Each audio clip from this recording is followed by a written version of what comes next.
The Hare and the Tortoise by Aesop.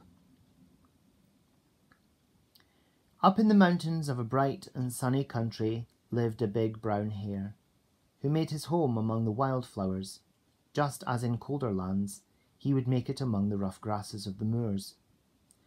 Not very far from him, a tortoise also had a house, among the stones that bordered a sparkling stream.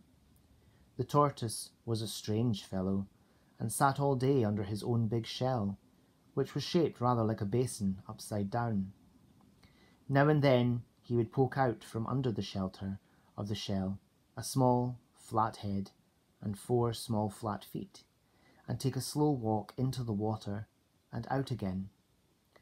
The rest of the time he spent among the scarlet anemones, apparently fast asleep. One day, as he put out his funny little head, he saw the hare's bright eyes fixed upon him in great amusement, while a broad smile twitched the whiskers of his neighbour's furry mouth. The tortoise returned the look with calm dignity. "Why do you laugh at me, Mr. Hare?" said he sedately. "Because you're such an odd-looking animal," replied the hare. "You've got no legs." The tortoise did his best to show that this was untrue. He struggled to put the whole length of his legs outside his shell, but, being a tortoise, he could not manage it, so he drew his feet back into their usual position. "Run a race with me," said he tartly.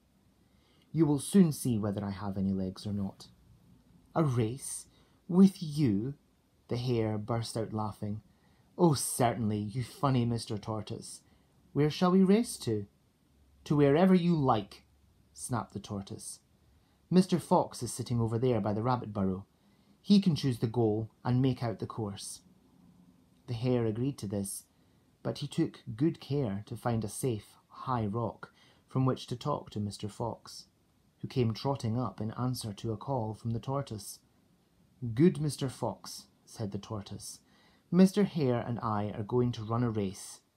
"Ah, what is the prize?" asked Mr. Fox instantly, hoping he would be asked to hold it. "There is no prize," answered the tortoise with great dignity. "We are going to race for honour and glory." The hare nodded his head from where he sat on the rock and repeated the words quite gravely. "For honour and glory." "Oh," said Mr. Fox, rather disappointed. "Then what do you want me to do?" "To choose the goal and mark out the course," answered the tortoise. "And the longer and harder the better." Mr. Fox thought the affair was going to be amusing, even if there was no prize, so he sat up on his haunches, looked wisely round the landscape, and finally nodded his head towards the towers of a city miles and miles away. "You shall race to that city," said he, "and you shall go round by the river on the left, and over the hill on the right, and through the oak wood in the valley. I will keep an eye on both of you to see that you race fairly." He trotted off, glancing back over his shoulder now and then, and showing a good deal of interest in Mr. Hare. But Mr. Hare was looking superior and rather contemptuous. "Good morning to you, Mr. Tortoise," said he. "I'll see you again in a day or two."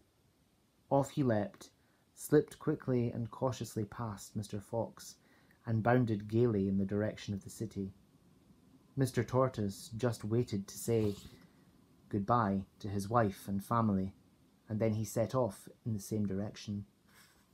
Mr. Hare galloped merrily for a mile or two, and then, feeling rather tired, looked for a nice spot where he could rest. When he had found one, warm and sweet among the clover, he lay down. "I can certainly spend the rest of the day here," he said to himself.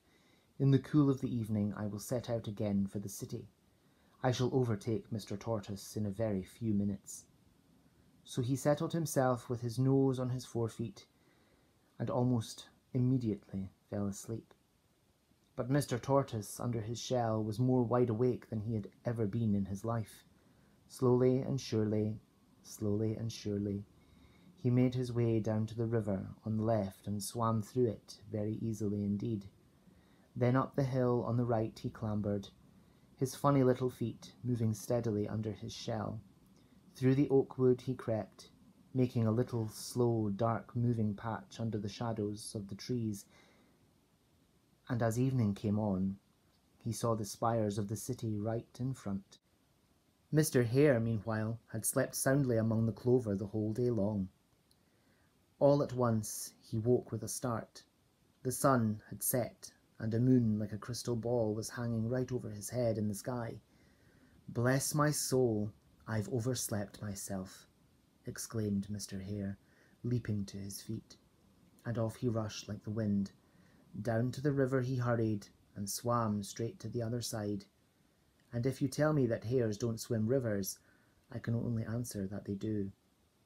Over the hill and through the wood he galloped on his noiseless pads, and at last he, too, saw the spires of the city right in front.